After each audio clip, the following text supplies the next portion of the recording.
Y sobre este recorte, la salud de la economía y el futuro que se espera en materia económica, la segunda parte de la entrevista exclusiva que realicé al secretario de Hacienda, José Antonio Meade.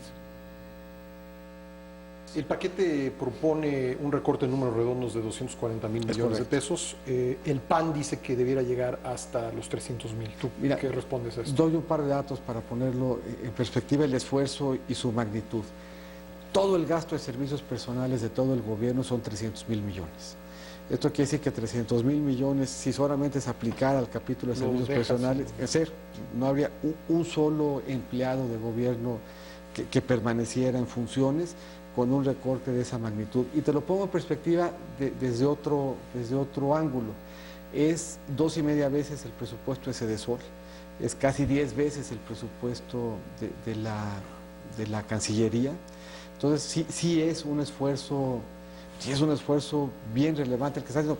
¿Cuál 10 veces? 22 veces el presupuesto de la Cancillería. Entonces, cuando uno en el presupuesto empieza a descomponer sus factores y toma uno en cuenta cuántos son participaciones y aportaciones, cuánto es pago de la deuda, cuánto es pago de pensiones, te queda que todo el gasto de la administración son 964,000 millones de pesos, por lo que 240,000 implica una reducción. 20%. El esfuerzo que se hizo es un esfuerzo brutal, es un esfuerzo bien importante. Se llegó al límite. Yo creo que se hizo un planteamiento serio y responsable. Yo creo que es bien difícil profundizar por arriba de eso, pero al mismo tiempo me parece que es bien relevante mandar la señal de que tampoco podemos hacer menos y de que era lo que teníamos que hacer y que desde el Ejecutivo estamos poniendo el ejemplo. El sector privado dice que el superávit primario que está propuesto no va a alcanzar a detener el incremento o el crecimiento de la deuda. ¿Hay alguna garantía de que ya no tendremos que pedir prestado? Casi aritmético. De hecho, el planteamiento que estamos haciendo del superávit primario, que en criterios se había anticipado que sería el 0.2% y que lo que se mandó en la propuesta del paquete económico es del 0.4%, este es un esfuerzo del doble, asegura que dejaremos de pedir prestado para pagar intereses. Habrá un déficit, un objetivo de déficit que se había planteado que sería de 3% en la medida amplia del déficit, los requerimientos financieros del sector público. Se planteó un esfuerzo adicional de 1/10, que son 19,000 millones de pesos, para ubicarlo en 2.9. Si la economía fuera un cuerpo convaleciente y tú fueras el médico principal, ¿estaría la economía mexicana en terapia intensiva en este momento?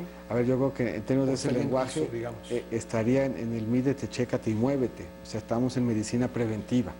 O sea, la economía mexicana no está en medicina curativa, no está en terapia intensiva, no está ni siquiera en terapia media. Está en el momento en donde el doctor te dice, oye, no me gusta el peso, ¿no?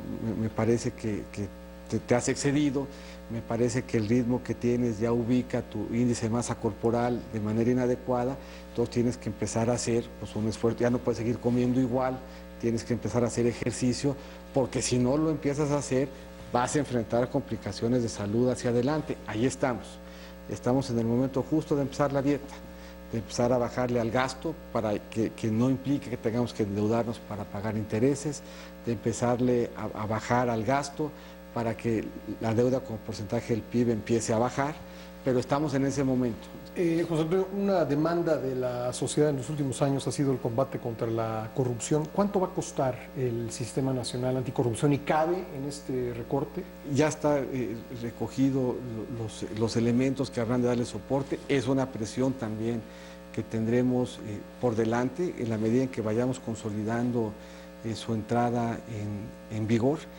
Sí es un tema que hay que considerar y es un tema que habrá de jugar un papel preponderante en este presupuesto y en los siguientes hacia adelante. Pero es un tema que en alguna medida fuimos preparando, no el Sistema Nacional de Anticorrupción per se, pero sí la transición a un sistema de oralidad en los juicios que hoy nos permite que embonemos el Sistema Nacional de Anticorrupción con una reforma que por muchos años fuimos preparando para tener un sistema jurisdiccional que descanse ya en la oralidad y que sea una buena compañía pues del Sistema Nacional que habremos de implementar. Si recuerdo bien las fechas, cuando el señor Donald Trump estaba lanzando su campaña a la presidencia, tú estabas terminando tu periodo en Cancillería. ¿Tú crees, digamos, pasados ya todos estos meses, poco más de un año, que pues no hubo por parte del Estado mexicano, no hubo una preparación adecuada para el escenario que estamos viendo actualmente con Trump como candidato, algo que no muchas personas pensaban que iba a ocurrir? Yo creo que no se preparó nadie. O sea, si tú me preguntas hace un año y medio, si uno revisa esta tradición que tienen los americanos del diálogo que da el presidente con los corresponsales, pues hace 2 o 3 años, pues parte muy importante de la comedia que se hizo ahí era el jugar como si fuera ciencia ficción con la sola posibilidad de que Trump fuera candidato. Yo creo que es un tema que nos debe de llevar a profunda reflexión en 2 sentidos: los riesgos que implica y cómo prepararnos frente a esos riesgos, y que debe también de llevarnos a una reflexión más profunda de qué está pasando en los sistemas políticos del mundo que permitan candidaturas de ese tipo. Él, pues ya ahora, como decimos, ya es candidato. ¿Tú crees que si ganara la presidencia de Estados Unidos habría consecuencias graves para la economía mexicana? Yo creo que habrá que estar pendiente de lo que eso suceda. Yo creo que parte de lo que estamos viendo de incertidumbre en México y en el mundo tiene que ver con la incertidumbre que implica pues, una candidatura típica, una candidatura difícil de enmarcar en los discursos políticos tradicionales. Y desde esa perspectiva, si uno revisa cómo ha venido evolucionando su discurso, y en eso parte juega la visita que hizo reciente, el discurso preserva muchos elementos de riesgo, muchos elementos que preocupan, y atenúa algunos de esos elementos de riesgo después de la visita, que permiten desde alguna perspectiva que tengamos una visión de riesgo, pero atenuado respecto a la que se tenía previo a la visita. Pero es un tema que está pendiente, yo creo, en los analistas que ven cómo pueden modificarse las variables económicas de México, de Estados Unidos y del mundo frente a un escenario pues, difícil de enmarcar en términos de un discurso político tradicional. ¿Hubo razones económicas en la invitación que se le hizo para venir a México? Yo creo que sí, y yo creo que si uno revisa, casi si uno agrupa las propuestas de las 2 campañas en 3 bloques que son muy importantes para México: el bloque migratorio, el bloque de seguridad y el bloque comercial. Y si uno revisa la retórica, entendiendo que la retórica tiende a ser ruidosa y complicada en los marcos de campaña, y uno revisa si ese discurso se ha movido en favor de los intereses de México en las últimas semanas con la visita en medio, en esos 3 rubros los elementos de riesgo se han venido atenuando. José Antonio, estamos en la sede de una secretaría o cabeza de un sector hacendario que junto con la Secretaría de Gobernación ha dado el mayor número de presidentes en la historia del país. Creo que es natural decir que estar tú aquí, por el hecho de estar aquí, pues esto te encarta como prospecto o aspirante presidencial. ¿Cómo lo ves tú? Ya, yo creo en los previos desempeños, y en general ha sido un principio de nuevo de ese ejercicio de vocación pública que comentamos.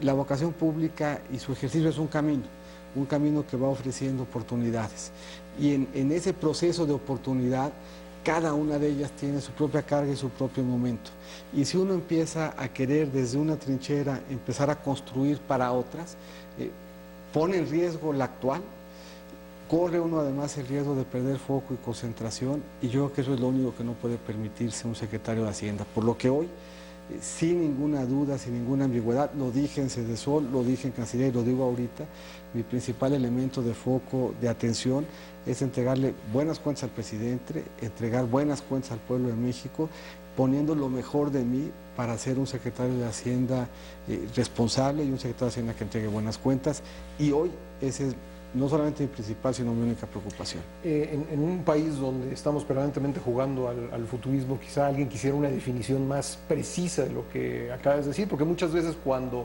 el político dice, pues ahorita estoy ocupado en lo que me toca, pues es una forma de decir sí quiero, pero no lo voy a revelar todavía. ¿Es una interpretación válida? Mira, yo creo que parado en el 2016, y además un poco con todo lo que hemos visto, el querer especular ahorita cuáles van a ser las circunstancias personales de 1 a 2 años de distancia, 1 año y medio de distancia incluso, es muy largo plazo y la verdad es que no es un ejercicio que ocupe ni mi atención ni mi preocupación. La que lo ocupa ahorita pues, es el reto inmediato de participar, de acompañar al Congreso en el proceso de análisis de un paquete económico que, como aquí hemos platicado, es bien importante. Es bien importante para el país que salga bien, porque si bien, como aquí también hemos dicho, el país no está ni cerca de estar en terapia ni intensiva ni media, sí está en la necesidad de tomar medidas correctivas para que en tiempo y de manera adecuada y de manera creíble se presente, se analice, en su oportunidad se apruebe y a nosotros nos toca implementar un paquete económico responsable. ¿Qué país, por último, qué país recibirá el próximo presidente de la República en términos económicos? Un país creciendo, un país con finanzas públicas sanas y sostenibles, un país generando empleo, un país con adecuados balances en todas sus cuentas, con un buen balance fiscal, con un buen balance en sus cuentas internacionales, con un buen balance en su sistema financiero, con un buen balance también en la situación de deuda de sus familias. Esto es, va a recibir un país estable, un país con buenas bases, un país creciendo y un país que en su conducción económica asegure este año, el que entra y hacia adelante, un entorno en donde sus finanzas públicas y el manejo de su economía permita que los esfuerzos que a diario hacen millones de mexicanos fructifiquen y conviertan a este en un país más incluyente, que es a lo que el presidente nos ha convocado y en lo que la Secretaría está concentrada para poner su grano de arena. José Antonio Meade, muchísimas gracias por la conversación. Gracias por el espacio. Te invitamos a seguir cuestionando la información con los siguientes videos.